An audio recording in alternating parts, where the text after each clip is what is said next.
দেখো, আমাদের ভারতীয় সংস্কৃতিতে অত্যন্ত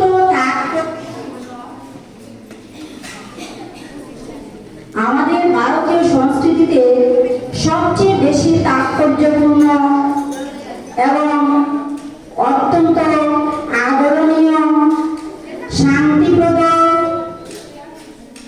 এমন একটি শব্দ আছে আমাদের শব্দ ভাণ্ডারে। সে শব্দটি আমরা সবারই জানা, কিন্তু আমরা অনেকেই সেই শব্দটির মাহাত্ম্য জানি না, জেনেও অনেক সময় জানি না, অনেক ভুল করে থাকি। সেই শব্দটি হলো একটি ছোট্ট আকারান্ত শব্দ, যেটা হলো মান। ময় আকারে মান, মাত্র দুটি বর্ণ আছে এখানে, ম আর আ। আমরা অনেকেই মনে করি সেটা শব্দ নয়, কিন্তু সেটা সবচেয়ে বড় শব্দ আমাদের শব্দ ভাণ্ডারে এবং ভারতীয় সংস্কৃতিতে। এই যে মা শব্দটি, সেই শব্দটি যদি আমরা বিশ্লেষণ করতে যাই, তাই আমরা দেখি মা কিন্তু তিন প্রকার। আমাদের জন্মদাত্রী মা, উনি আমাদের কাছে হলেন একজন মা, প্রধান মা। তারপর আরেকজন মা আছেন যাকে আমরা বলি ভারত মাতা, যেখানে আমরা জন্মগ্রহণ করেছি, সেই জন্মভূমি মা। আর আরেকজন মা হলেন আমাদের মাতৃভাষা রূপিণী মা। এই তিন মা আমাদের কাছে পরম পূজনীয়। তার মধ্যেও আমাদের যে জন্মদাত্রী মা, সেই মা আমাদেরকে কি করেন, আমাদেরকে খাইয়ে পরিয়ে বড় করে তুলেন। আমাদের জন্মভূমি মাও আমাদেরকে আলো দিচ্ছেন, ফল দিচ্ছেন, সবকিছু দিচ্ছেন, আহার দিচ্ছেন, সত্যি। কিন্তু সেটা মুখে পুড়ে দিচ্ছেন আমাদের জন্মদাত্রী মা। জন্মের পরে কিন্তু আমরা আমাদের মায়ের স্তন্য পান করি। প্রথম অবস্থাতেই আমরা মুখে মায়ের স্তন্য পান করি, আমরা ধীরে ধীরে বড় হই। দেখো, আমাদের যিনি মা, সেই মা কত রাত্র আমাদের জন্য অনিদ্রা করেছেন এবং করে থাকেন। ওনারা না খেয়ে বাচ্চাদেরকে খাইয়ে দেন। তোমরা যখন স্কুল থেকে যাও, তখন মা সকালবেলা তোমাদেরকে স্কুলে পাঠিয়ে তারপর তোমাদের রুচি মতো কিন্তু রান্না বান্না করে রাখেন। কে কি খাবে, স্কুল থেকে যাবে। যখন দুপুরবেলা অনেক কাজ করার পর ওনাদের খিদা পায়, ওনারা কিন্তু খান না। ওনারা না খেয়ে সেই বাচ্চার জন্য রাস্তার দিকে তাকিয়ে তাকিয়ে, কখন আমার ছেলেটি আসবে, কখন আমার মেয়েটি আসবে, তারপর ওকে খাইয়ে নিজে খান। এভাবে কষ্ট করেন এক একজন মা। কিন্তু আমরা অনেকেই সেই মাকে পূর্ণ মর্যাদা দিতে জানি না। অনেক সময় মায়ের কথা আমরা শুনি না। আমি একটু দশম শ্রেণীর বিদ্যার্থীদের উদ্দেশ্য করে বলছি, তোমরা কিন্তু অন্যমনস্ক আছো, আমি ঠিক দেখতে পাচ্ছি, কিন্তু সেটা ঠিক নয়। দেখো, আজকে তোমাদের মাতৃ পূজনের দিন। মা যে কি, মা যে তোমাদের জীবনে মায়ের স্থান যে কোথায় তোমরা জানো না অনেকেই। কারণ অনেক বাচ্চাই তো মায়ের কথা শুনে না, অনেক সময়ে মাকে না এদিকে সেদিকে যায়, শুধু তোমাদের কথা বলছি না, হয়তো আমার নিজের বাচ্চাও তো আছে, এরাও তো অনেক সময় করে থাকে, হয়তো বা আমি সব বাচ্চাদের উদ্দেশ্যেই বলছি, মায়ের কথা কখনো অমান্য করা উচিত নয়। মায়ের প্রতি শ্রদ্ধা রাখতে লাগে। মাকে দেখো, তোমরা বিদ্যা মন্দিরে পড়ো, তোমাদেরকে সংস্কার দেওয়া হয়েছে যে সকাল বেলা উঠে তোমরা মাকে প্রণাম করবে, বাবাকে প্রণাম করবে। শুধু প্রণাম করি আমরা, ঠিক আছে, কিন্তু প্রণাম শুধু সকালবেলা করলে হয় না। মা বাবার প্রতি প্রকৃত শ্রদ্ধা নিবেদন তখনই হয় যখন আমরা ওনাদের আদেশ যথাযথভাবে পালন করি। ওনাদের মা বলো আর বাবা বলো, ওনাদের কথা, ওনাদের আদেশ অক্ষুণ্ণ করে পালন করা, ওনারা আমাদেরকে যে সংস্কার দেন সেই সংস্কার মেনে চলা, সেই সংস্কার মেনে চলা আমাদের একান্ত প্রয়োজন। আমার একটি ছোট গানের লাইন মনে হচ্ছে,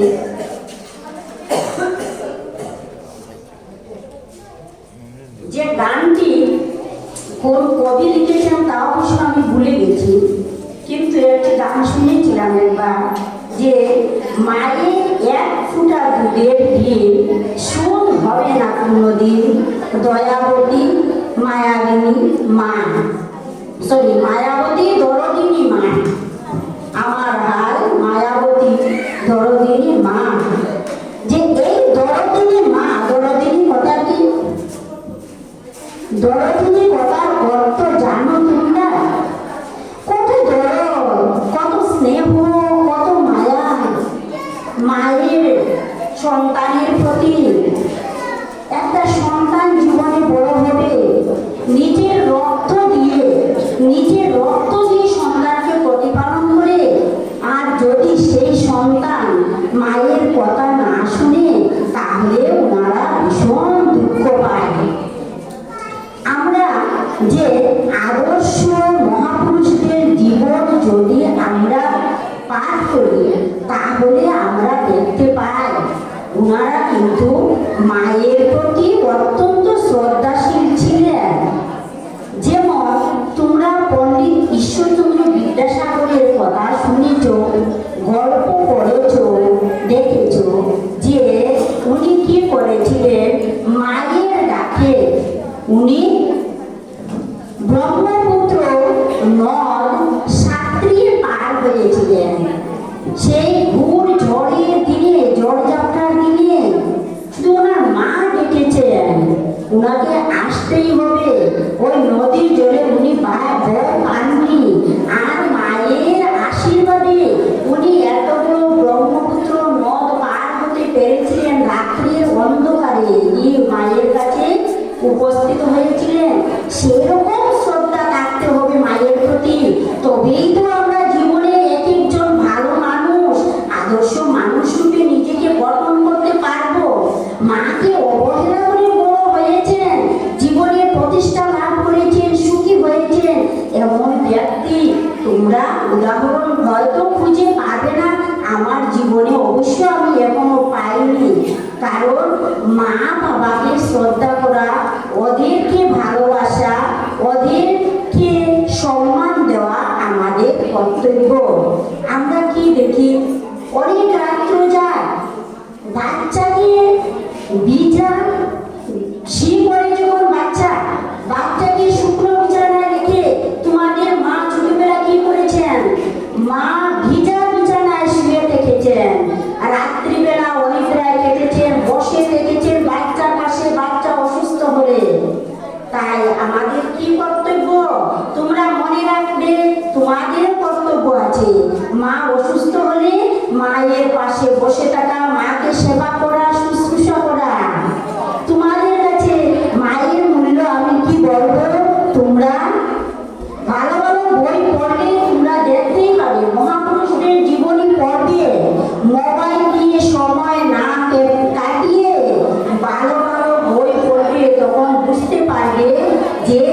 মা তোমাদের জীবনে কে? আমরা রামায়ণে কি দেখেছিলাম? রামায়ণে দেখেছিলাম যে রামচন্দ্র যখন লঙ্কাধিপতি রাবণকে নিহত করে দেশে ফিরে আসবেন স্থির করলেন, তখন রামচন্দ্রের ছোট ভাই লক্ষ্মণ উনি বললেন যে দাদা আমরা এখানে থেকে যাই। সংস্কৃত শ্লোকটি তোমরা পেয়েছ, সেটার অর্থটা তো বুঝতে হবে। যে রামচন্দ্র বলেছিলেন অপি স্বর্ণময়ী লঙ্কা নমি লক্ষ্মণের রুচেতে জননী জন্মভূমিষ্ঠ স্বর্গাদপি বলিয়সী।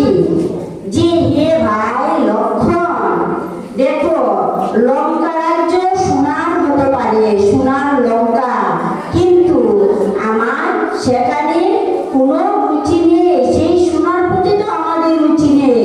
আমাদের রুচি কোথায়? আমাদের জননী আর জন্মভূমি যে মাতা, ওনারা স্বর্গের দেবতার থেকেও আমাদের কাছে পূজনীয়। আমরা অনেকে কি করি? দেবতাকে খুবই ভক্তি করি, খুব ভক্তি করি, কিন্তু কোথায়? মাকে তো আমার কথা শুনি না। মোবাইলটা রাখ বলছি, বাবা মোবাইলটা রাখ, মা গো মোবাইলটা রাখ, পড়াশোনা কর। না রাখবো, রাখছি কেন? মনে রাখবে, তোমাদের জানা প্রয়োজন আসলে হবে না। শুনো একটা কথা, মা যখন ডাকেন তখন পাখি যেরকম উড়ান দেয়, সেরকম ভাবে মায়ের ডাকে মা আসছে বলে শীতটা শেষ হওয়ার সাথে সাথে তোমরা মায়ের সামনে গিয়ে উপস্থিত হবে। সেই তো হলো বাচ্চা, সেই তো জীবনে প্রতিষ্ঠা লাভ করবে। তোমাদের মা যে শুধু তোমাদেরকে আদর করবেন, যত্ন করবেন, আর মাথায় ফুল বেঁধে দেবেন, ভালো ভালো রেঁধে খাওয়াবেন, সেজন্য নয় তো। আর মনে রাখবে, মা কিন্তু শাসক, সংস্থা দায়িনী। এই মার কাছেই তো আমরা ভাষা জ্ঞান লাভ করি প্রথম। তাই তো সেই যে আমাদের ভাষা, দেখবে তোমাদের মধ্যে অনেকের মাতৃভাষা বাংলা, তার জন্য ভাষা জ্ঞান মায়ের কাছ থেকেই প্রথম শিখি। তার জন্যই আমরা মাতৃভাষা, সেই মাতৃভাষা অনেকের বাংলা, অনেকের হিন্দি, এরকম আছে অনেকের মণিপুরি, ভিন্ন ভিন্ন সম্প্রদায়ের মাতৃভাষাটা ভিন্ন ভিন্ন। সেই মাতৃভাষা কিভাবে হলো? বাচ্চারা মায়ের কাছ থেকে প্রথম ভাষা শুনিয়ে ভাষা শিখে। একজন ভালো মা একজন ভালো সন্তানের জন্ম দিয়ে ভালো সন্তান গঠন করে। মা তোমাদেরকে শাসন করলে তোমরা মায়ের উপর রাগ করো, সত্যি কিনা? রাগ করো মায়ের উপর, কারণ মা ধমকাচ্ছেন, ভালো লাগছে না, মা বকা দিয়েছেন। কখনো না, মায়ের বকা কখনো তোমরা বকা হিসাবে নিবে না, গালি হিসাবে নিবে না। মা তোমাদেরকে আশীর্বাদ দিচ্ছেন। মা যত বকবে, যত শাসন করবে, তোমরা তত এক একজন ভালো মেয়ে ছেলে হয়ে নিজেদেরকে গঠন করতে পারবে।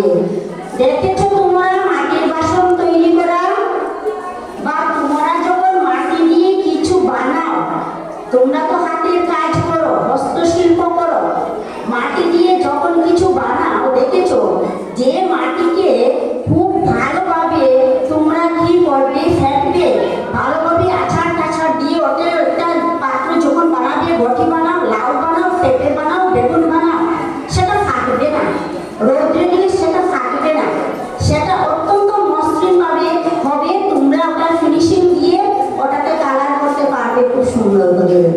ঠিক সেরকম আমরা ছোটবেলা মায়ের যত বকা খাবো না, ততই আমরা জীবনে সুন্দর হব, ততই বড় মানুষ হব, ভালো হব, আমাদের চরিত্র সুন্দর হবে।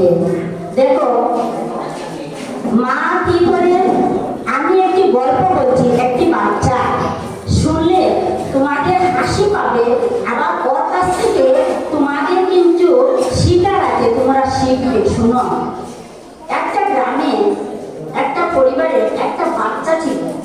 বাচ্চাটা খুব চঞ্চল প্রকৃতির ছিল। এমনিতে বাচ্চাটা খুবই ভালো, কিন্তু বাচ্চাটা খুব চঞ্চল প্রকৃতির ছিল। তো মায়ের ও চঞ্চলতা সহ্য করতে না পেরে মা একদম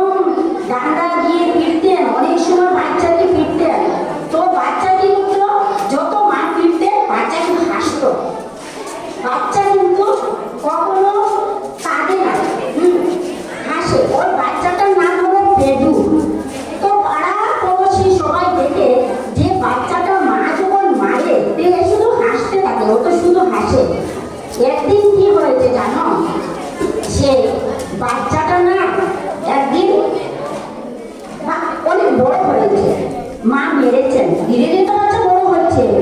একদিন মা খুব মেরেছে বাচ্চাকে। বাচ্চা রাস্তায় বসে কাঁদছে কাঁদছে, খুব ধীরে ধীরে কাঁদছে। তারা বসে ছুটে আসছে, আরে পেটু তো কখনো কাঁদে না, আজ পেটুর কি হলো, এ তো কাঁদছে কেন? তো এসে যখন জিজ্ঞাসা করলো, কি রে পেটু বাবা তোর কি হয়েছে? জেঠি কাকি এসেছেন, ওরা বলছেন কি রে তোর কি হয়েছে, কাঁদছিস কেন? তো মা মেরেছে। বললো হ্যাঁ মা মেরেছেন, তার জন্য তুই তো কাঁদিস না, এতদিন তো দেখলাম না, আজকে কেন বড় হয়ে কাঁদছিস? না আমি সেজন্য মা যে মেরেছেন আমাকে তার জন্য কিন্তু আমি কাঁদছি না। তবে কেন? হ্যাঁ আমার মা এতদিন আমাকে যখন মারতেন আমি ভীষণ ব্যথা পেতাম, আমার গায়ে লাগতো, কিন্তু আমার মা না খুব আনন্দ পেতেন, তাই আমি হাসতাম। আজকে না এখন আমি তো বড় হয়েছি, আমার শরীরটা তো হাড্ডিগুলো শক্ত হয়ে গেছে। মা আমাকে আজকে যে মেরেছেন, মার হাতে খুব ব্যথা লেগেছে, আমার কিন্তু লাগেনি, আমার লাগেনি, তাই তো আমার মার লেগেছে, তার জন্য আমার খুব কষ্ট হচ্ছে, আমার মা আজকে হাতে খুব ব্যথা পেয়েছে। তোমরাও সেরকম নিজেদেরকে তৈরি করো, সেরকমই হতে হবে একজন বাচ্চা। সে সঠিক বাচ্চা ছিল পেটু, সে মার দরদ বুঝেছে,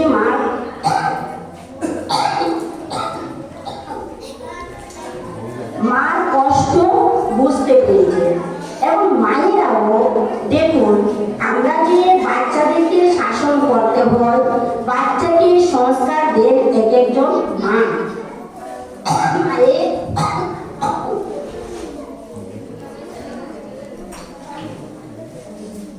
দেখেন যদিও এখানে যতজন মা আছেন সবাই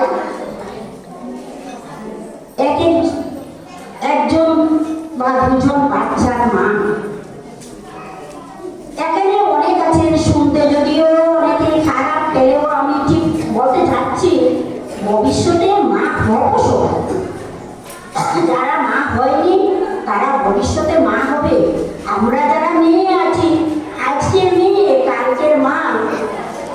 বাচ্চার সংস্কার শুরু হয় বাচ্চার জন্মের পূর্ব থেকে, তাই মাকে সংস্কারিত হতে হয়।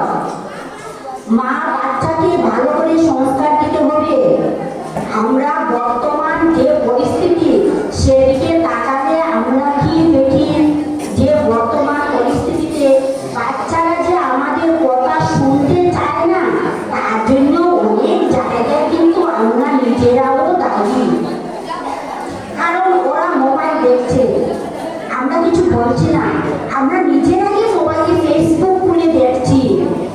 তো আমার বাচ্চা কেন দেখবে না মোবাইলে ফেসবুক, কেন খুলবে না?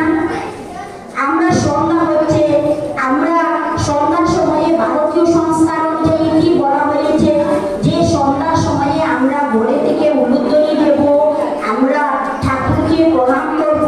কিন্তু আমরা প্রণাম করি, অনেক মা বাচ্চাকে ডেকে আনে না কিন্তু, যে তুমি ঠাকুরকে প্রণাম করো, ঠাকুরকে প্রণাম করো, প্রণাম করে তারপর পড়াশোনায় বসবে।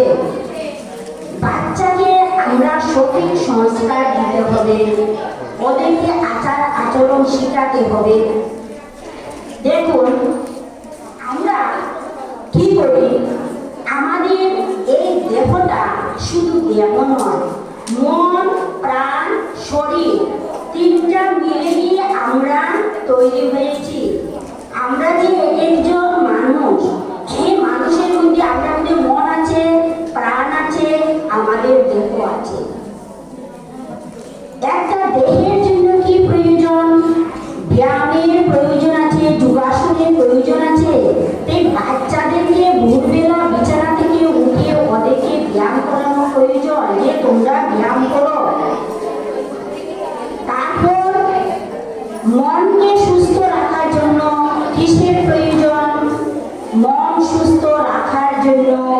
মেডিটেশনের প্রয়োজন, ধ্যানের প্রয়োজন। ধ্যান করলে বাচ্চাদের মন ভালো থাকে, বাচ্চারা সৎ চিন্তা করার সময় পায়, সৎভাবে কিভাবে জীবন অতিবাহিত করবে সে নিজেকে জানতে পারে, চিনতে পারে। আমাদের মধ্যে অনেক শক্তি লুকায়িত আছে, তোমাদের সবার মধ্যে আছে বিশেষ বিশেষ শক্তি লুকায়িত। তো তোমরা যদি মেডিটেশন করো তবে তোমরা তোমাদের ভালো লাগছে না হয়তো, কিন্তু আমি যখন দাঁড়িয়েছি তখন কিছু কথা না বলেও আমি মারছি না। হ্যাঁ, যদিও তোমাদের ভালো লাগছে না তাও আমি দেখতে পাচ্ছি, কিন্তু তথাপি আমি কিছু কথা না বলে পারছি না।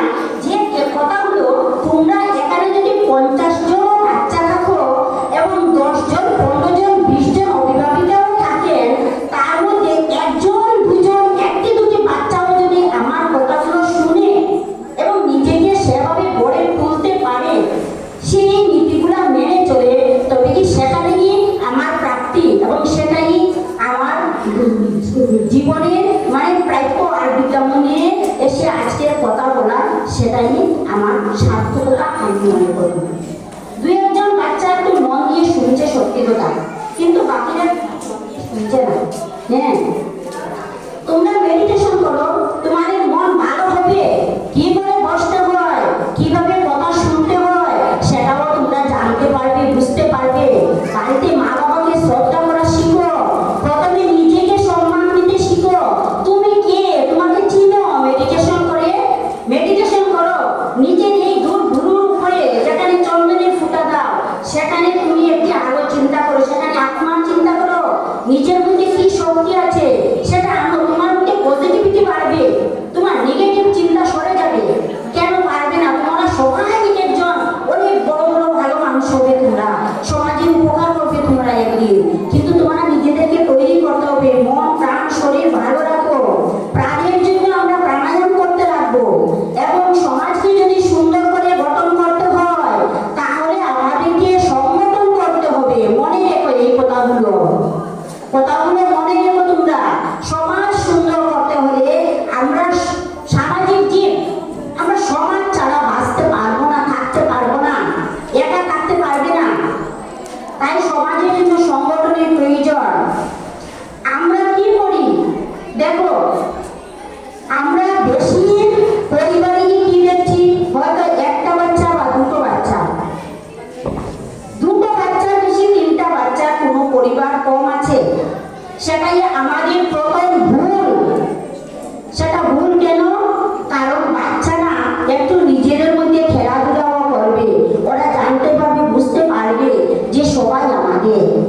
তোমরা সবাইকে ভালোবাসা শিখো, নিজেকে সম্মান দেও, মা বাবাকে সম্মান দেও, তারপরেই তো তোমরা বাকি সবাইকে সম্মান দিতে শিখবে। প্রথম সম্মান নিজেকে দিতে হবে এবং নিজেকে যে সম্মান দেয় সে জীবনে সম্মান পায়, সে জীবনে অনেক সম্মান পায়। আমার এখানে আরেকটি গল্পের কথা মনে হয়েছে। সে গল্পটি হচ্ছে যে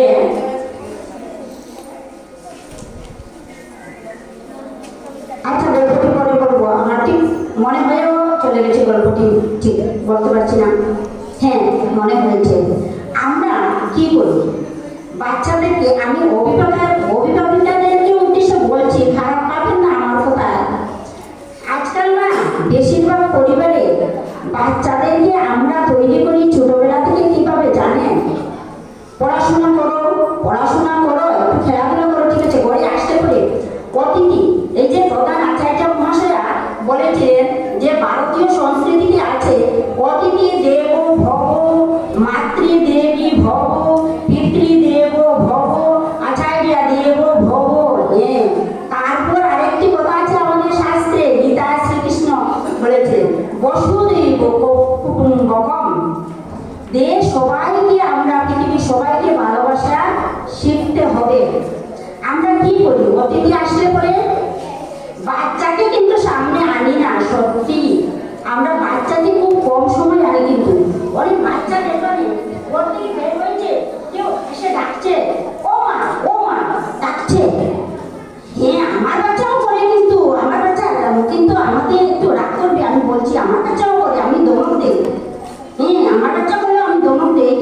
বাচ্চাদের শেখাতে হয় যে যাও তুমি যাও গিয়ে বলো কে এসেছে দেখো, ওনাকে বলো, বসতে বলো, আমি আসছি।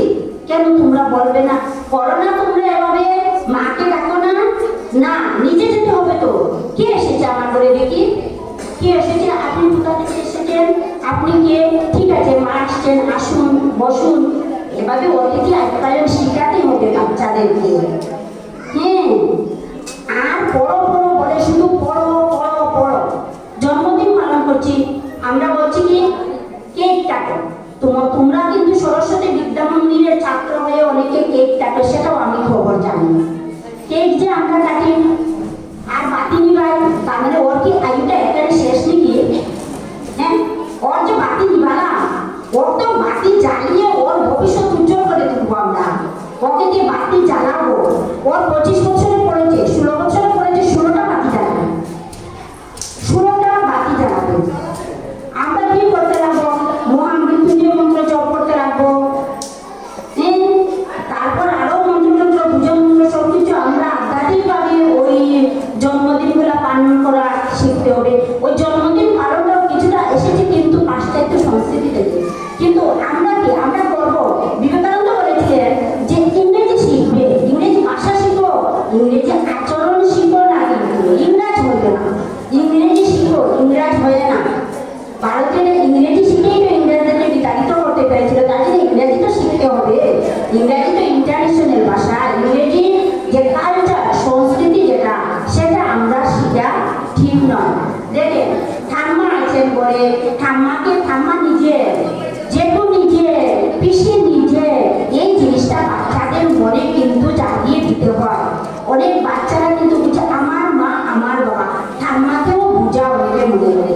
কিন্তু তারপর কি হয়, আমি ওই গল্পটি মনে হয়েছে বলছি, আমি একটা গল্প পেয়েছিলাম একবার একটি বইয়ের মধ্যে, যে একজন ভদ্র মহিলা, তাদের এক ছেলে, ভদ্র মহিলার এক ছেলে, ওরা টাকা পয়সা অনেক আছে, ছেলেকে আমেরিকা রেখে পড়াশোনা করিয়েছেন। হ্যাঁ, ছেলে ওই ভারতের পড়াশোনা শেষ, তারপর আমেরিকাতে পাঠিয়েছেন। ইঞ্জিনিয়ারিং না কি পড়া, অনেক তো ডিগ্রি আছে, তো পড়াতে পাঠিয়েছেন। ছেলে ঠাম্মা খুব অসুস্থ, ভীষণ অসুস্থ।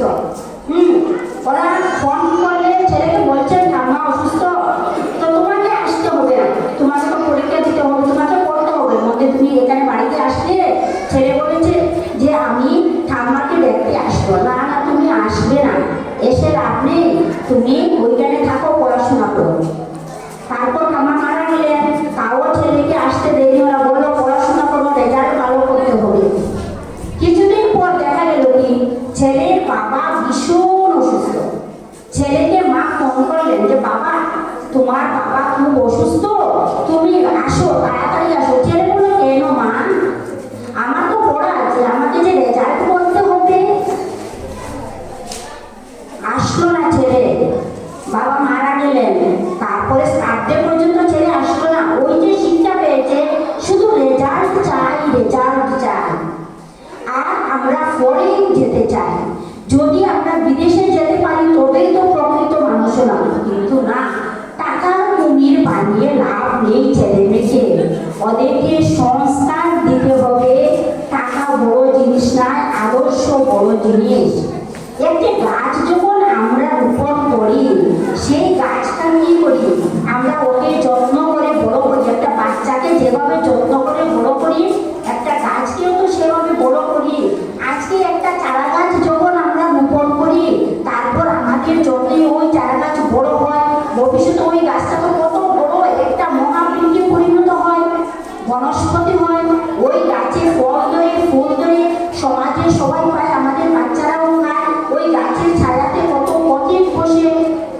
বাচ্চাকেও সেভাবেই আমরা গড়ে তুলতে হবে যে আমার বাচ্চাটা সমাজের উপকার করবে। আমার বাচ্চার জীবনের আদর্শ দেখে আমার সমাজে আরো 10টা বাচ্চা সেই আদর্শ অনুসরণ করবে। অনুসরণ করে ওরা গিয়ে ভালো আচরণ করবে, তবেই তো আস্তে আস্তে কি হবে, আমাদের সমাজটা সুন্দর হবে। কারণ সমাজ সুন্দর না হলে আমাদের জীবনও সুন্দর হবে না। কিন্তু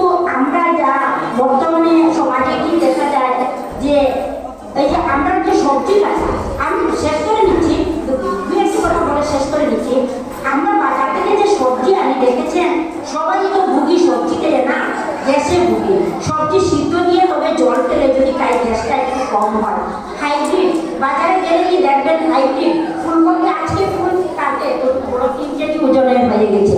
কিভাবে 3 কেজি ওজন হলো? ওতে ইনজেকশন দেওয়া হয়েছে। যা খাই তার মধ্যেই তো আমরা কেমিক্যাল দেখি। আর আমরা বাচ্চাদেরকেও সেইভাবেই তৈরি করে হইবে কি শুধু খারাপ হবে আমাদের জীবনে।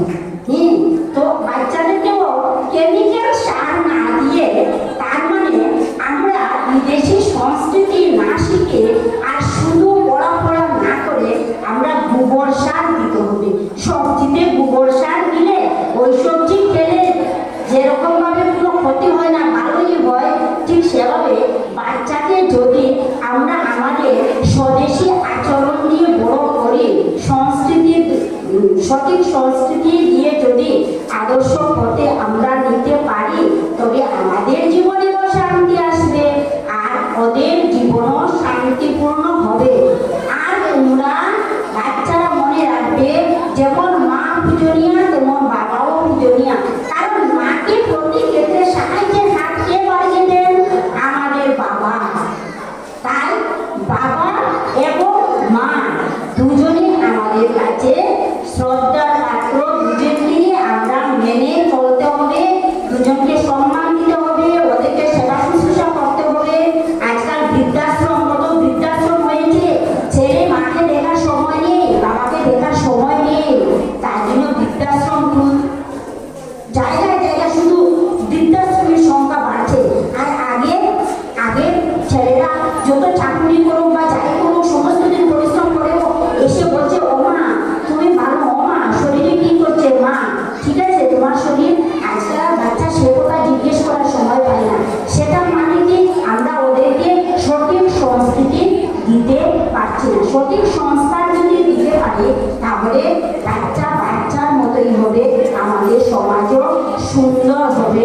আর তোমাদের উপর আমার আশীর্বাদ থাকলো, তোমরা বড় হও, তোমরা ভালো মানুষ হও, জীবনে একজন প্রতিষ্ঠিত হও, সমাজকে সুন্দর করো, আদর্শ জীবন গঠন করো, মহাপুরুষদের জীবনীর বই পড়বে এবং তাদের মতো একজন সুন্দর মানুষ রূপে নিজেকে প্রতিষ্ঠিত করার চিন্তা করবে। মা বাবাকে, আচার্যদেরকেও সম্মান করবে, ওদের প্রতি শ্রদ্ধা রাখবে। তোমাদের মনে ভালোভাবে পরীক্ষা দিয়ে সবাই পাস করো, পড়াশোনা করো, এই আশীর্বাদ রেখে আমার সংক্ষিপ্ত বক্তব্য আজকের মতো শেষ করো।